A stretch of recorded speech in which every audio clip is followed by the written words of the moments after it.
संजोग ऐसा है कि जब कभी उधर से वीरप्पा मोइली जी बोलते हैं तो ठीक उनके बाद मुझे बोलने का अवसर मिलता है। वीरप्पा मोइली जी जब बोल रहे थे तो अंग्रेजी के ना जाने कौन कौन शब्द का इस्तेमाल कर रहे थे। मैं तो उतनी अंग्रेजी के उन शब्दों को जानता नहीं, लेकिन उनके भाव को मैं समझ रहा था।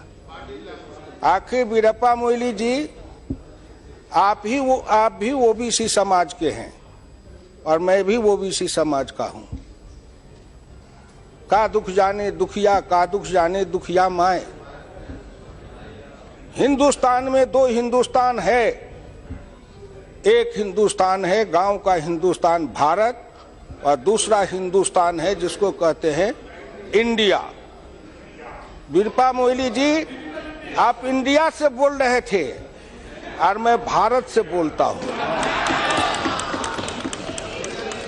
आप जब बोल रहे थे तो आपकी भाषा और आपकी भावना को हिंदुस्तान के मुट्ठी भर लोगों ने समझा होगा, और मैं जब बोलता हूं तो मेरा उत्तर प्रदेश बिहार तक के ग्रामीण क्षेत्र में काम करने वाली माँ बहन मजदूर किसान सब समझ रहे होंगे। और इस लोकसभा के चैनल से जब बातें प्रसारित होती है तो उन सब तक जाती है। अध्यक्ष महोदय, मैं बोलने से पहले एक बार प्रार्थना करूंगा, या देवी सर्वभूतेषु मातृरूपेण संस्थिता नमस्तस्यै नमस्तस्यै नमस्तस्यै नमो नमः। आपने हिंदुस्तान के उस गर्भिणी मां के बारे में कभी सोचा? नहीं। मैं उदाहरण देता हूं। मैं जिस समय अपने मां के पेट में था, उस समय मेरी मां को अगर दूध, दही, मक्खन, घी, मछली, मांस, अंडा, फ्रूट, क्या कहते हैं, ड्राई फ्रूट, फल, सब्जी भरपेट खाने को मिला होता तो शायद आज भी मेरा रंग रूप कुछ दूसरा हो गया होता।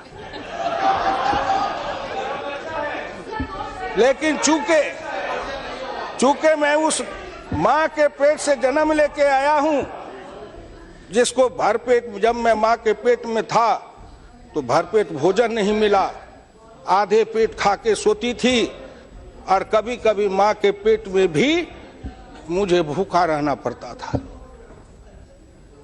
आपने सोचा, आपके दिल में कभी दर्द हुआ? नहीं। हम तो जेलों में, आपके राज में, जेल में जाते थे तो गाते थे, धनवानों के राजमहल हम गरीब को फांसी घर, हम चलो बसाएं नया नगर। मैं धन्यवाद देना चाहता हूं श्रीमान प्रधानमंत्री नरेंद्र मोदी जी को कि उन्होंने उस मां के दर्द को समझा और उस गर्भिणी माताओं के लिए 6,000 रुपया भोजन के लिए दिया। सुनो मेरी बात को, हिंदी भाषी इलाके के लोगों, अगर पिछड़े हो, दलित हो, गरीब हो, मजदूर हो, किसान हो, गांव की झोपड़ियों में रहने वाले हो, सुनो, अपनी अपनी माताओं तक इस संदेश को पहुंचाओ। 6,000 रुपया प्रत्येक गर्भिणी माताओं को भोजन के लिए मिला। डॉक्टर लोहिया इसी लोकसभा में खड़े होकर कहा था, अरे जिस समय मैं 1960 में ग्राम पंचायत का प्रधान बना, उस समय कितने लोगों का जन्म नहीं हुआ था। सावन में जन्मा गीदड़, भादव आया बाढ़, तो कहा ऐसा बाढ़ जीवन में कभी नहीं देखा। इसलिए मैं आप लोगों से प्रार्थना करूंगा, और खास करके रंजीत रंजन, मैं उस कोसी के इलाके में घूमा हूं, और जितना मेरे शरीर से पसीना गया होगा उतना आज के नौजवान दूध नहीं पीते होंगे। इसलिए आपसे मेरी प्रार्थना है, सुनिए मेरी बात को। डॉक्टर लोहिया इसी लोकसभा में श्रीमती इंदिरा नेहरू गांधी को कहा था कि हिंदुस्तान में वो माँ जो गरीबनी माँ है, गर्भ में बच्चे हैं, उनको भरपेट भोजन नहीं, दाल नहीं, प्रोटीन नहीं, विटामिन नहीं, उनको पोषक तत्व नहीं मिलता, इसलिए उनके गर्भ से विकलांग बच्चे, कमजोर बच्चे हिंदुस्तान में पैदा लेते हैं। और जिस देश में माँ के पेट से गरीब, मजबूर, विकलांग बच्चे पैदा लेंगे, वह देश कभी बलवान नहीं हो सकता है। इसलिए उसके तरफ अगर किसी का ध्यान गया, डॉक्टर लोहिया की उस वाणी को किसी ने सुना तो नरेंद्र मोदी ने सुना। इसलिए डॉक्टर लोहिया के शिष्य होने के नाते मैं नरेंद्र मोदी जी को कोटि कोटि धन्यवाद देता हूं। ये जो योजना के बारे में आप बता रहे हैं, हमारी मैटरनल मोर्टेलिटी रेट ज्यादा है भारत में और डिफरेंट प्रदेश में। उड़ीसा सरकार ने पिछले 5 सालों से ममता योजना शुरू किया और आज जो बजट में आया है ये उसी का ही रेप्लिका है। इससे पहले आ जाना चाहिए था।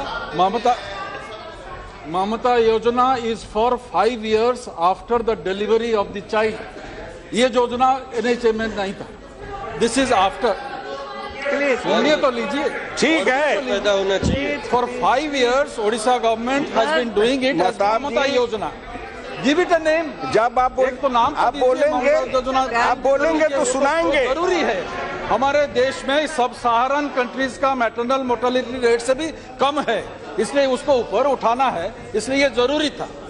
तो केंद्र सरकार ने कर लिया, पैसा सारे राज्यों को भी जाएगा। ठीक है, मैं इसलिए कहता हूं, अभी हम बहस कर रहे हैं केंद्रीय योजना पर, और जब केंद्र सरकार की योजना पर बहस करेंगे तो माननीय मोइनी जी कह रहे थे कि इस सरकार की न दिशा है, न दृष्टि है, न संकल्प है। कहां से दिखाई पड़ेगा? खुद अपने को देखिए, इस सरकार की दिशा भी है, दृष्टि भी है और संकल्प है। इसलिए मैं वहीं से शुरू किया हूं। आपने शुरू किया, आपकी सरकार ने शुरू किया, मैं बहुत धन्यवाद देता हूं। अन्य सरकारों ने अगर उस मां के लिए, बेटी के लिए, महिला के सम्मान के लिए, सुरक्षा के लिए, सुदृढ़ीकरण के लिए, सशक्तिकरण के लिए कुछ किया है तो सब धन्यवाद के पात्र है, उन सबको धन्यवाद दिया जाना चाहिए। लेकिन दिल्ली की सरकार की दृष्टि की बात हो रही है। आपकी दृष्टि कहां थी? नरेंद्र मोदी की दृष्टि कहां है? कि नरेंद्र मोदी उस गरीब मां के पेट से जन्म लेके आया और नरेंद्र मोदी ने अपनी मां के गर्भ से ही उस तकलीफ को सहा।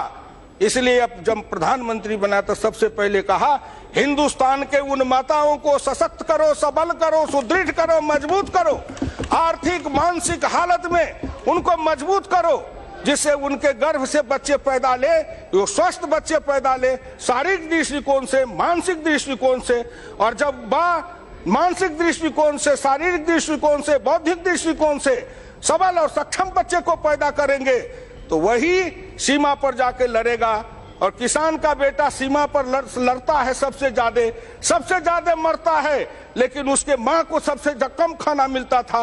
नरेंद्र मोदी को मैं हृदय से धन्यवाद देता हूं, उन कोटि कोटि माता की ओर से और उनके संतानों की ओर से, कि आपने मेरी मां का इलाज करने का काम किया है, खुराक देने का काम किया है।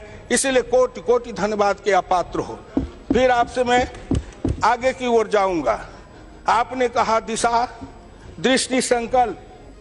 क्या वित्त मंत्री जी के उस किताब को नहीं पढ़ा जिस किताब में उन्होंने जो लिखा है प्राथमिकताओं का निर्धारण? अंग्रेजी में भी है, हिंदी में भी है। अंग्रेजी वालों ने भी पढ़ा होगा, हिंदी वालों ने भी पढ़ा होगा।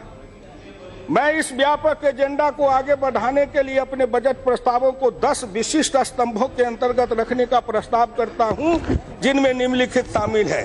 नंबर 1 किसान, नंबर 2 ग्रामीण आबादी, नंबर 3 युवा, नंबर 4 गरीब और विशेष सुविधाओं से वंचित वर्ग, नंबर 5 अवसंरचना, नंबर 6 वित्तीय क्षेत्र, नंबर 7 डिजिटल व्यवस्था, नंबर 8 सार्वजनिक सेवा, नंबर 9 विवेक पूर्ण राजकोषीय प्रबंधन, नंबर 10 कर प्रशासन।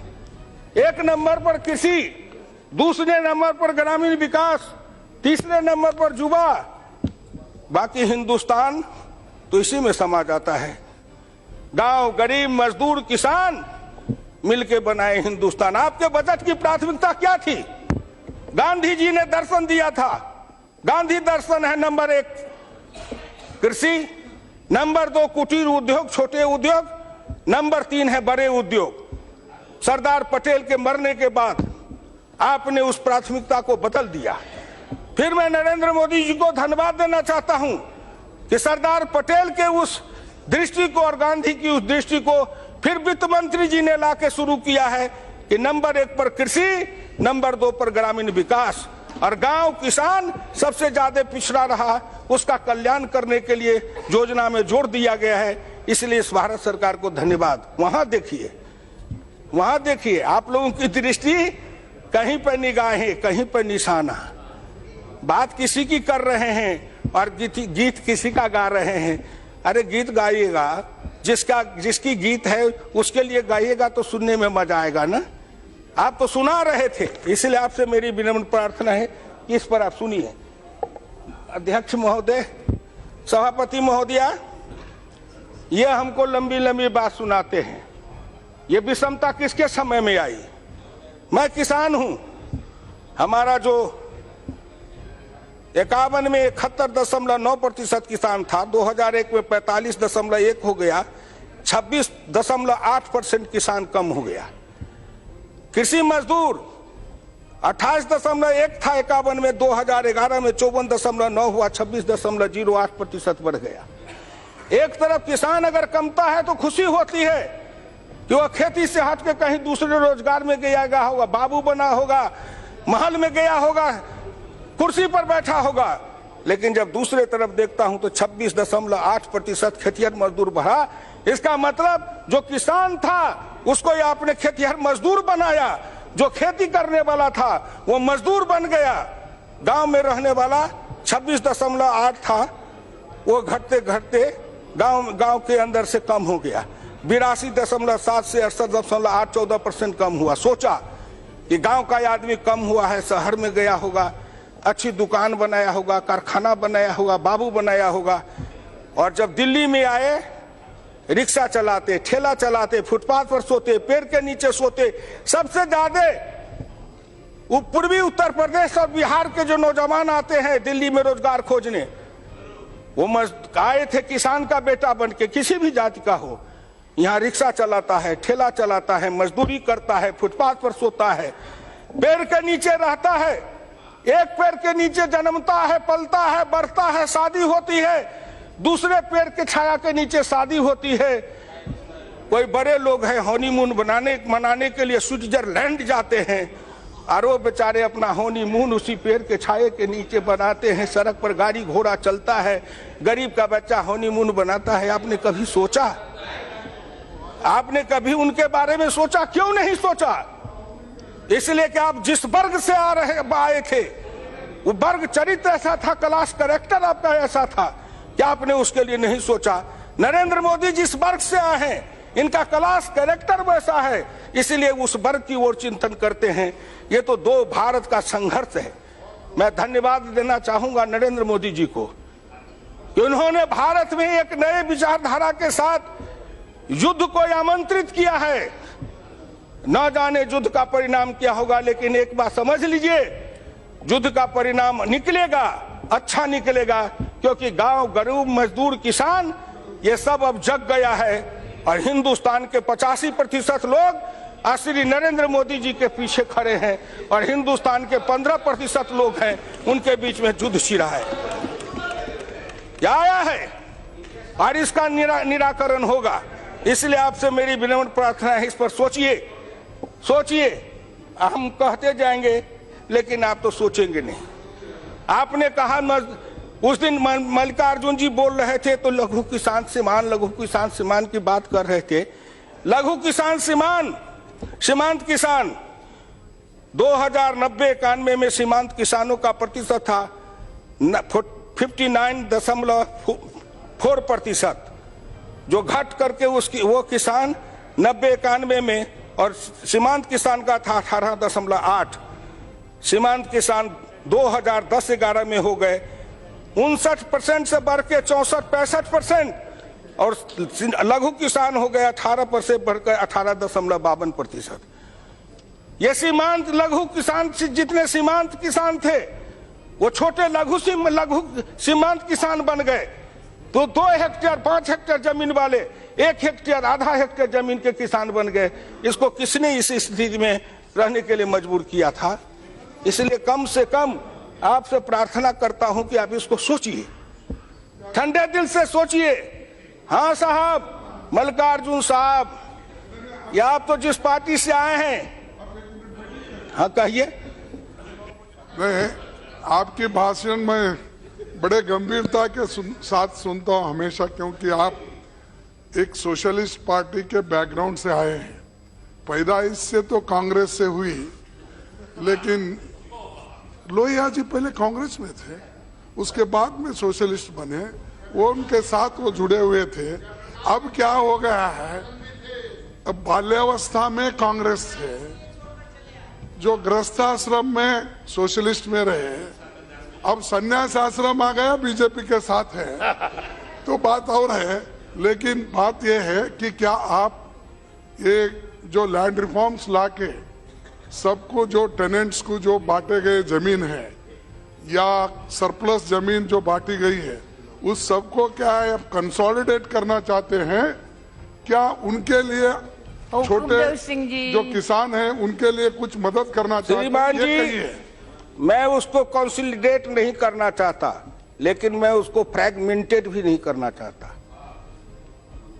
हम अगर एक तरफ वैज्ञानिक मशीनीकृत आधुनिक खेती की बात करेंगे, पहले हल बैल से खेती होती थी, अब ट्रैक्टर से खेती होती है। पहले मजदूर हंसुआ से गेहूं काटता था, अब कंबाइन मशीन से गेहूं काटता है। एक तरफ कहते हैं कि वैज्ञानिक खेती करो, मशीनीकृत खेती करो, और दूसरे तरफ जमीन का बंटवारा करो। वो भूमि सुधार नहीं था, भूमि सुधार नहीं था, भूमि का लूट था। भूमि सुधार का मतलब बहुत कुछ होता है, जिस पर आप बहस करेंगे तब हम कर लेंगे। आप इस एक बात सुनिए, अभी आपने कहा, भले आपने लोहिया जी का कहा, अभी जो माननीय प्रधानमंत्री जी ने ये बेनामी संपत्ति को छीनने के लिए जो कानून बनाया है और जेटली जी ने उसमें कड़े दंडों का प्रावधान किया है, तो आपने सोचा कि कहां से? सन 1955 समाजवादी युवक सभा के पूरी सम्मेलन में व्याख्यान देते हुए कांचन मुक्ति पर डॉक्टर लोहिया ने कहा था, अपराधियों के लिए उचित दंड की व्यवस्था रहनी चाहिए और विशेष रूप से अवैधानिक संपत्तियों को छीन लेने की। किंतु ऐसे कानून बनाने से पहले आवश्यक है कि उसके समर्थन में शक्तिशाली जनमत तैयार हो।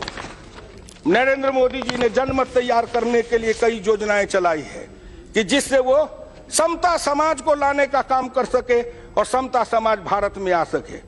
बेनामी संपत्ति छीने जाएंगे, किसके छीने जाएंगे? कल माननीय प्रधानमंत्री जी ने जब विस्तार से कहा था, और फिर कल यही विमुद्रीकरण पर शाम में माननीय जेटली जी अपने प्रतिभा से जवाब दे रहे थे, तो सभी के बाद सब चुप हो गए, किसी की बानी नहीं निकली, कोई तर्क नहीं निकला। और जब तर्क नहीं निकला तो सदन से चल दिए। कोई बहाना चाहिए, इसलिए आप इस पर सोचिए, गौर से सोचिए। लेकिन मैं एक बात पूछना चाहता हूं मोदी जी, आप इतने आंकड़े उसमें से देते हैं, मैं आंकड़ा नहीं जानता, लेकिन मैं हरियाणा का किसान कहता है हिसाब यूं का यूं, बता कुनमा डूबा क्यों? हिसाब यूं का यूं, अब बता कुनमा डूबा क्यों? सब हिसाब तो ठीक है आंकड़े आपके, लेकिन हिंदुस्तान के अमीरी गरीबी में फर्क क्यों हुआ? हिंदुस्तान के गांव और शहर में फर्क क्या हुआ? गांव के कृषि और उद्योग में फर्क क्यों हुआ? क्यों हुआ? आपकी नीति के कारण हुआ, आपकी योजना के कारण हुआ। अंकशास्त्री होते हैं आपके, वही अफसर, वही अंकशास्त्री, सब वही हैं, लेकिन आप इस बात पर कभी गौर नहीं किया। आपके सब कुछ वही हैं, लेकिन आप एक बात सोचिए कि हिंदुस्तान के अंदर, मैं आपको निकाल के बताना चाहता था कि हिंदुस्तान के अंदर कभी इसी लोकसभा में डॉक्टर लोहिया ने बोलते हुए कहा था, और उसको जरा गौर से समझिएगा कि उन्होंने कहा था कि जितने हिंदुस्तान में अंकशास्त्री हैं वो अंकशास्त्री सांप, विषधर सांप के समान है। जैसा बीन बजाओगे वैसा नाचेगा, अगर बीन बजाना नहीं जानते तो क्या नाचा पाओगे। इसलिए आप जब समझिए कि वही अंकशास्त्री हैं, वही आंकड़ा है, लेकिन उस आंकड़े को आप ठीक से समझ नहीं पाए थे। आपका वो अंकशास्त्री बीन बजाता था, आप नाचते थे। नरेंद्र मोदी में पुरुषार्थ है, परिश्रम है, बुद्धि है, क्षमता है, योग्यता है, कर्मठता है, ईमानदारी है, तेजस्विता है। इसलिए नरेंद्र मोदी अपने हिसाब से उस आंकड़े को नचा रहा है और हिंदुस्तान के गांव गरीब कल्याण की ओर उसको ले जा रहा है। इसलिए इस बात को सोचना चाहिए। आप जिसका खाते थे उसका गाते थे। नरेंद्र मोदी जिसके गांव-गांव में घूम के प्रचारक के हैसियत से या गरीब के हैसियत से जिन गरीबों के अन्न को खाया है, नमक को खाया है, रोटी को खाया है, जिसके घर में सोया है, जमीन पर सोया है, जिसकी चटाई पर सोया है, उसने देखा है। इसलिए नरेंद्र मोदी की दृष्टि उधर है, आपकी दृष्टि उधर थी। इसलिए आपको नहीं पता लगता है दृष्टि क्या है। हाँ मल्लिकार्जुन साहब, हाँ मल्लिकार्जुन साहब, मैं तो धन्य हूँ।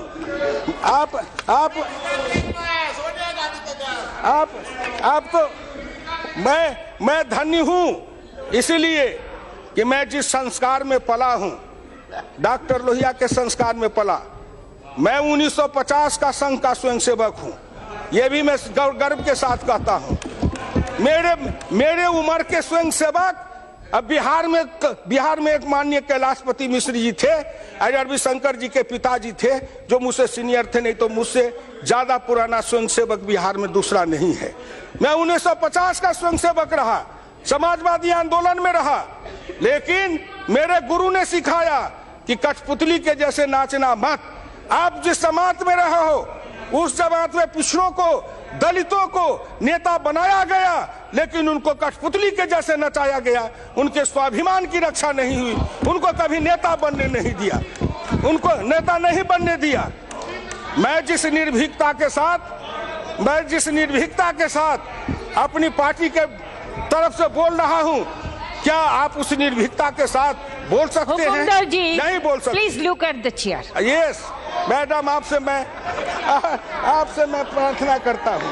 अब आइए, मैं ज्यादा समय नहीं लूंगा। मैं एक दो योजना के सामाजिक आर्थिक रक्षा करके खत्म करूंगा। प्रधानमंत्री कृषि सिंचाई योजना, प्रधानमंत्री कृषि सिंचाई योजना, अगर मल्लिकार्जुन जी कह रहे थे तो इससे ज्यादा लाभ किसको होगा? हर खेत को पानी, हर हाथ को काम मिलेगा। इससे हर खेत को जब पानी मिलेगा तो पिछड़ों को, दलितों को, कमजोर वर्गों को ज्यादा लाभ मिलेगा, क्योंकि खेती किसानी वही ज्यादा करता है। उसके खेत में पानी जाएगा, उसके खेत में हरियाली आएगी, चेहरे पर लाली आएगी, घर में खुशहाली आएगी, बेटों को पढ़ाएगा, आगे बढ़ाएगा। तब आएगा जब खेत में पानी होगा तब। और आपने योजना बनाई, मैं बिहार से रहने वाला हूं, उत्तर प्रदेश के लोग जानते हैं आपने कितनी सिंचाई योजनाएं बनाई। एक पश्चिमी कोसी नहर है मेरे मिथिलांचल में, 1960 में योजना शुरू की गई और आज तक मेरे खेत में पानी नहीं आया। जमीन भी गई, उत्पादन भी गया, उन योजनाएं भी चलती चली गई। वो योजना बनी किस लिए? ऐसी योजना बनाओ जो आगे बढ़ते जाए, कभी योजना पूरी नहीं हो। इंजीनियर, नेता और ठेकेदार तीनों मिलकर के तिकड़ी बनाओ और लूट लूट के खाते रहो। इस योजना को कभी पूरी मत होने दो।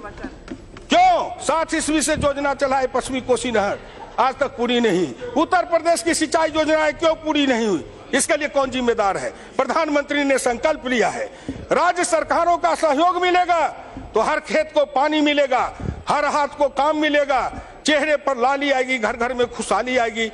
इससे पिछड़े, दलित, गरीब समाज का कल्याण होगा। दूसरी योजना है जो मृदा परीक्षण योजना, भूमि सॉइल हेल्थ कार्ड। आप इतने दिन तक क्यों नहीं सोचे? आप तो अंधाधुंध जमीन में खाद देते चले गए। इसका लिए समय लगेगा कौशलेंद्र जी। चट मंगनी पट बियाह नहीं होता है। आप लोग तो ऐसे सोचते हैं चट मंगनी पट बियाह, जो मिथिलांचल में कहते हैं।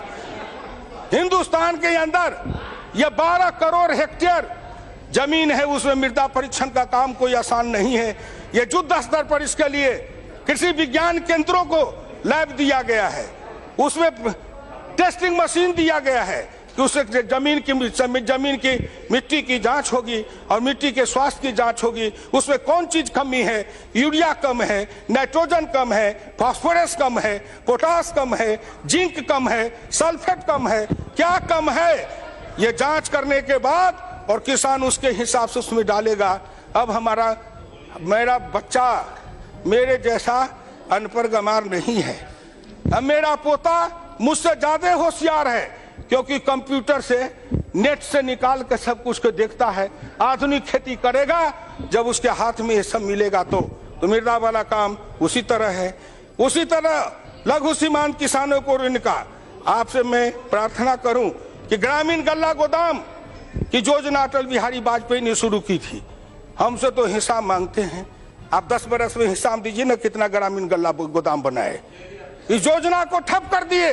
कहीं गोदाम नहीं है बिहार में, पैक्स में गोदाम नहीं है, पैक्स किसान का धान नहीं खरीद रहा है। सरकार का रेट है 1350 रुपए क्विंटल। मैं किसान हूं, अपना 120 क्विंटल धान 1200 रुपए बेच के बिहार में आया हूं। कहां है व्यवस्था बिहार सरकार की? बाकी कहते हैं वो यही है उत्तर प्रदेश में, किसान भटक रहा है। क्यों नहीं व्यवस्था की गई? गल्ला गोदाम क्यों नहीं बनाया गया? इसलिए नहीं बना कि अगर ग्रामीण गल्ला गोदाम बनेगा, पैक्स के अंदर धान खरीदा जाएगा, किसान को ज्यादा रेट मिलेगा, किसान खुशहाल हो जाएंगे, तो ये मिल चलाने वाले व्यापारी कहाँ जाएंगे? इसलिए किसान का गीत गाते रहो, हम व्यापारियों को लाभ पहुंचाते रहो। किसी का गीत गाओ, किसी को लाभ पहुंचाओ, इस पर जरा सोचिए। आपसे यही कहने के लिए मैं खड़ा हुआ हूं। आइए, भारत सरकार के लिए वित्त मंत्री जी ने, प्रधानमंत्री जी ने मुद्रा बैंक की स्थापना की। किसको लाभ मिल रहा है? जितने मिले उसको, जितना मिले उसको कौन दे रहा है? इसलिए आपसे सुनिए गौर करके, ये मुद्रा बैंक से बिना गारंटी के सेल्फ गारंटी पर 10 लाख तक का कर्जा दिया जाता है। आपने कभी इस पर सोचा था क्या कि खुद की जमानत बन के और 10 लाख तक रुपया मिले? ये गरीब लेगा, ये गरीब को मिलेगा, किसान के बेटे को मिलेगा, मजदूर के बेटे को मिलेगा, पिछड़ों के बेटे को मिलेगा, दलित के बेटे को मिलेगा, समाज के उपेक्षित, उपहासित, कमजोर वर्ग को मिलेगा। उसके घर में खुशहाली आएगी। एक कौशल विकास योजना क्या है? चमड़े का काम, लोहे का काम, गिट्टी का काम, मिट्टी का काम, ये काम कौन करता है? ये सभी काम करने वाले हैं पिछड़े और दलित समाज के लोग। उनके कौशल विकास है, उनके हाथ में कौशल है, लेकिन कोई प्रामाणिकता नहीं थी। नरेंद्र मोदी ने सोचा कि ITI में कहां पढ़ने जाएगा, IIT में कहां पढ़ने जाएगा, इसलिए गांव-गांव में कौशल विकास योजना के लिए प्रशिक्षण केंद्र बनाया। 3000 रुपया उनको प्रशिक्षण के समय में मिलेगा और गांव में बैठ करके अपने कौशल की लोगे, उनको एक सर्टिफिकेट मिलेगा, राज का मिलेगा, मिस्त्री का मिलेगा, हलवाहा का मिलेगा, कोदारी चलाने का मिलेगा। सब काम ग्रामीण क्षेत्र में करने वाले उन गरीबों को कौशल विकास का प्रमाण पत्र मिलेगा, वो भी एक सर्टिफिकेट जेब में लेके जाएगा। क्योंकि हमको कहा जाता था अनस्किल्ड लेबर हो, किसान अनस्किल्ड लेबर है और बाकी लोग स्किल्ड लेबर हैं। मैं एक बार अपने खेत में हल चला रहा था, मेरे गांव के बगल में डिफेंस का हवाई पट्टी है, जहाज उड़ रहा था, तो मैं रुक गया। मैंने सोचा ये ऊपर से कुछ बोल रहा है हवाई जहाज उड़ाने वाला, तो मैं अपने अंदर से कहा क्या बोल रहा है? तुम यही कह रहा है कि मैं टेक्निकल हूँ, हवाई जहाज उड़ा रहा हूँ। तू जा हवाई जहाज उतार के आ, अब मेरा हल का मूठ पकड़ के जोत के बता। हवाई जहाज उड़ाने में मैं नॉन टेक्निकल हूँ, हल चलाने में तुम नॉन टेक्निकल हो, दोनों का सौदा बराबर है। तेरी विद्या हम न जाने, मेरी विद्या तुम न जाने। आज किसान की बात करने वाले बड़े बड़े नेता हैं। वीरेंद्र जी उस दिन कह रहे थे कि उनके आगे में गाय या भैंस रख दीजिए तो भी नहीं पता लगेगा दूध आगे से निकलता है कि दूध पीछे से निकलता है। काली भैंस काली गाय में फर्क न करे। अच्छा जाबे जो किसानी की बात करते हैं। हम वो नेता नहीं है जो नाटक करते हैं। सिनेमा में एक हीरो आता है, हल चलाता है, कंधे पर जुआ रखता है, एक तरफ बैल को जोतता है और फटे कपड़े फाड़ के, जिस अच्छे कपड़े को फाड़ के लैला मजनू का खेल करता है। उसी तरह राजनीति में लैला मजनू का खेल है। फटा कपड़ा लेकर मंच पर लोग दिखाते मेरा फटा है। अरे फटा है, लेकिन वो क्या दिखा रहे हो? बोलो ना, बचपन में क्या फटा था? हम तो बचपन में फटे कपड़े पहने थे। हम जिस समय थे उस समय ये जीन्स फिन्स ये पैंट पतलून नहीं था। हम तो जो अंडर पैंट पहनते हो आप, वो डोरी वाला पैंट पहनते थे, अब बोरे की टाट पर बैठते थे, गांव में बैठ के बासी भात खाते थे। जन्म लेते हो राजा घर में, पलते हो रानी के मोहल्ले में, जाते हो कहीं विदेश में, पढ़ के आते हो कहीं से कहीं, और किसी के बारे में आप नाटक करते हो। इसलिए आपसे आप इस बात को समझिए। सभापति महोदय, मैं इस देश के उन लोगों को समझाना चाहता हूं कि जो आदमी अपने नाटक के द्वारा अपने भ्रम फैलाते हैं या हिंदुस्तान के गांव गरीब किसान पिछड़ों को ठगना चाहते हैं। अब गांव गरीब किसान मजदूर का बेटा भी चालाक है, तेज है, पढ़ा लिखा है, लैपटॉप रखता है, कंप्यूटर रखता है, मोबाइल रखता है, वो भी नेट पर सब कुछ को देखता है और एक एक नेता की जन्म से लेकर मरण तक की कहानी निकाल के पढ़ लेता है गूगल के मार्फत से। इसलिए हम किसी को धोखा नहीं दे सकते। आखिर में मैं कहना चाहूंगा, एक एक योजना को लीजिए जो प्रधानमंत्री जी ने गिनाया, वित्त मंत्री जी ने गिनाया, उन सभी योजनाओं को लीजिए। गांव में सड़क बनाने के लिए प्रधानमंत्री ग्रामीण सड़क योजना अटल बिहारी वाजपेयी ने चलाया था। उस समय मैं उनके साथ मंत्री था। क्यों चलाया? गांव में सड़कें नहीं। मैं उसी इलाके में जन्म लिया हूं सभापति महोदय कि बाढ़ के समय जब चलता था उसी इलाके से संतोष जी हैं। जब उस कोसी के इलाके में, कमला के इलाके में बरसात के समय चलता था, अगर चलना होता था तो 3 किलोमीटर साइकिल चढ़े मुझ पर, 6 किलोमीटर हम चढ़े साइकिल पर, कभी साइकिल मुझ पर, कभी मैं साइकिल पर। क्यों? इसलिए कि सड़कें नहीं थी, कीचड़ कादो, और हमारी बेटी शादी करके आती थी भग घुटना कीचड़ में जा करके तब अपने ससुराल जाती थी। ऐसे भारत के दर्द को समझा श्रीमान अटल बिहारी वाजपेयी ने, समझा। उन्होंने प्रधानमंत्री ग्रामीण सड़क की योजना शुरू की। रुको, गांव की गरीबनी बेटी रुको, पिछड़े दलित की बेटी रुको, अब तुम भी पैदल नहीं जाओगी, तुम भी ससुराल से आओगी, जीप गाड़ी पर बैठ के अपने ससुराल तक जाओगी। तुम अब गरीबनी नहीं हो, तेरे भी भाग्य भविष्य बदलेंगे। 10 बरस अपने राज चलाया, प्रधानमंत्री सड़क योजना को ठप कर दिया।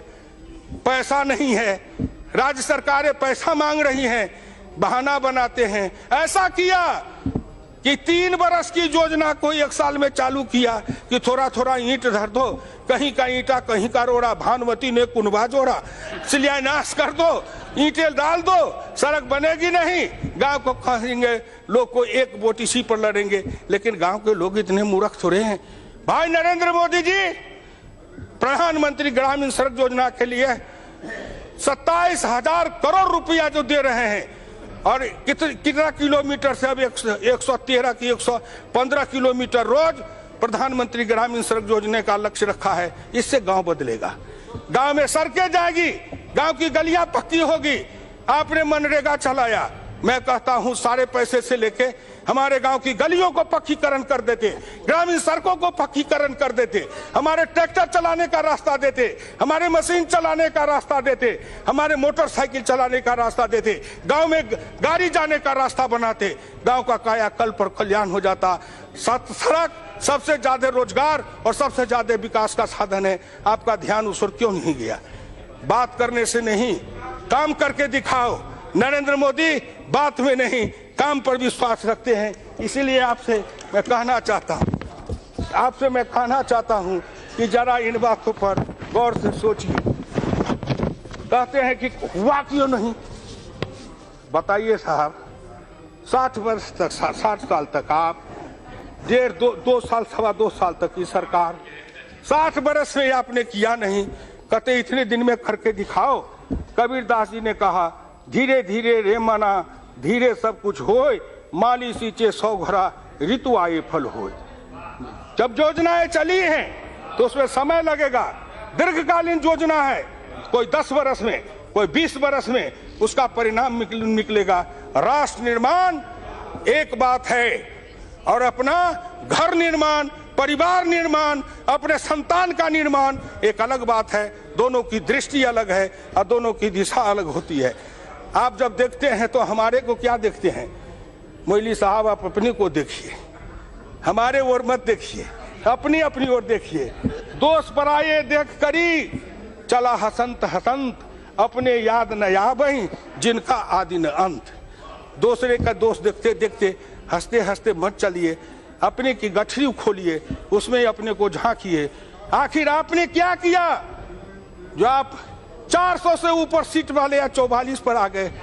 सोचिए आप, व्याख्या करिए आप। हम कहां 2 पर थे? माननीय अडवाणी जी हैं, हम कहां 2 पर थे? अब जाते जाते 280 पर पहुंच गए। आखिर हम में कुछ गुण होगा, काबिलियत होगी, लोगों ने विश्वास किया होगा। वोट लूट के नहीं आए, बंदूक के बल पर नहीं आए, लोगों का विश्वास जीत के आए हैं और आज भी भारत के लोगों का विश्वास है। फिर अंत में इतना ही कहूंगा, नोटबंदी की चर्चा बहुत की है, किसान की बात बहुत की है, कल भी भर दिन चर्चा की है, आज भी उतने बात। ये नोटबंदी है कि हरि कीर्तन है आपका? जो जब जब संकट आए तो भगवान का कीर्तन करो, ढोल बजाओ। इसलिए जब से सुन रहा हूं कितने दिन से, एक बार रामलीला के मैदान में वो अन्ना हजारे जी ने, अरे कोई नेता है दुनिया भर में ढोल पीटने वाला, उसका मैं नाम नहीं लूंगा, वो उसमें कीर्तन करता था और सवेरे से शाम तक ढपट ढपट ढपट ढपट ढोल बजावे। लोग तंग आ गए तो हम लोग पार्लियामेंट में कहा, अरे किसी तरह ढबढबा को बंद करो, किसी तरह बंद करो। ढबढबा बंद कराए। उसी तरह जब से ये 8 तारीख शुरू हुआ, 8 नवंबर से, जब देखिए जिधर देखिए क्या है, नोटबंदी।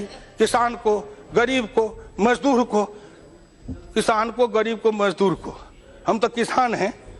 2000 रुपया हमारे बिहार और उत्तर प्रदेश में 2000 रुपया महीना से ज्यादा नकदी किसी किसान के घर का नहीं है।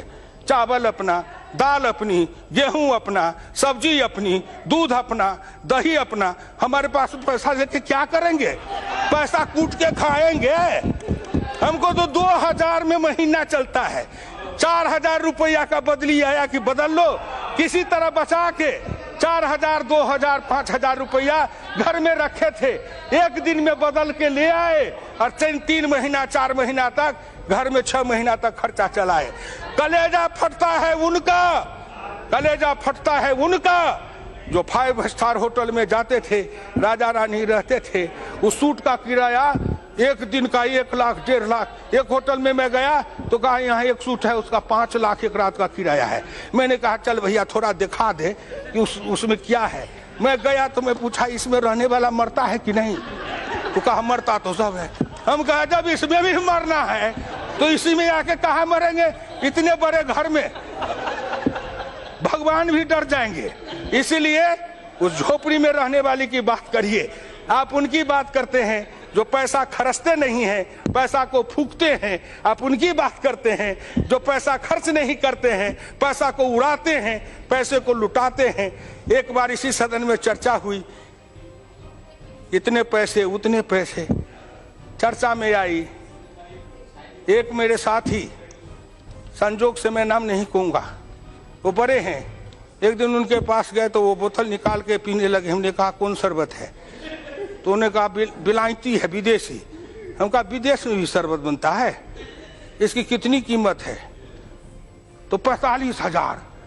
मैं दिमाग में जोड़ने लगा, बाप रे बाप, 45,000 का शरबत तो जीवन में नहीं पी पाएंगे। ये एक बोतल। तो आपको उनकी चिंता है जो 45,000 के बोतल का शरबत पीते हैं, उनका क्या होगा? अरे उनका क्या होगा? बहुत मौज उड़ाए हो, बहुत मस्ती किए हो, देश का खजाना लूटे हो, लुटवाए हो, बांट करके खाए हो। नरेंद्र मोदी आएगा, ऐसा ताला लगाएगा कि सबका दिवाला निकल जाएगा। गांव गरीब किसान मजदूर खुशहाल और अमीर बन जाएगा। उसके बेटे के चेहरे पर लाली आएगी, उनके घर में खुशहाली आएगी। इसलिए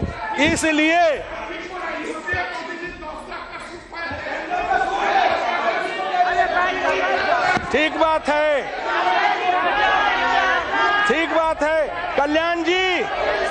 कल्याण जी, आप मेरी बात न समझेंगे क्योंकि आप तो अच्छे वकील हैं, ना। हाँ, जो ज्यादा पैसा देगा उसका बहस करते हैं।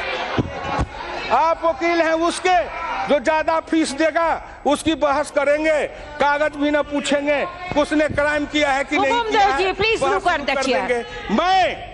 मैं अपनी बात समाप्त करते हुए कहता हूं, एक बात हिंदुस्तान के गांव गरीब किसान मजदूर पिछड़े दलित अल्प जितने लोग हैं सबके लिए किया। अंत में मोदी जी ने कहा सबका साथ सबका विकास, सबका साथ और सबका विकास। उस सब में कौन नहीं है? हिंदू है, मुसलमान है, सिख है, ईसाई है, गरीब है, अमीर है, पिछड़ा है, दलित है। सबका साथ सबका विकास। खेत में पानी सबके खेत में पानी, हर हाथ को काम सबके हाथ के काम, हर के चेहरे पर लाली सबके चेहरे पर लाली, हर गरीबी गर्भवती माता को 6,000 रुपया, सबके घर में 6,000 रुपया। कोई भेद नहीं है किसी जात के लिए, न अल्पसंख्यक है न बहुसंख्यक है, हिंदुस्तान एक समान है। इसलिए समदृष्टि रखिए, सबके लिए बराबर का काम करिए, सब भारत उठेगा, भारत शक्तिशाली बनेगा और भारत मजबूत, और भारत जितना शक्तिशाली बनेगा देश शक्तिशाली और मजबूत बनेगा। हमारा हिस्सा ज्यादा आएगा। जब सबका बेटा नौकरी पाएगा तो सबसे ज्यादा पिछड़े वर्ग के भी हम नौकरी पाएंगे क्योंकि हमारी संख्या ज्यादा है। दलित ज्यादा नौकरी पाएगा क्योंकि उसकी संख्या ज्यादा है। जब सबका विकास होगा उसमें मेरी हिस्सेदारी ज्यादा होगी, जब सबका कल्याण होगा मेरी हिस्सेदारी ज्यादा होगी।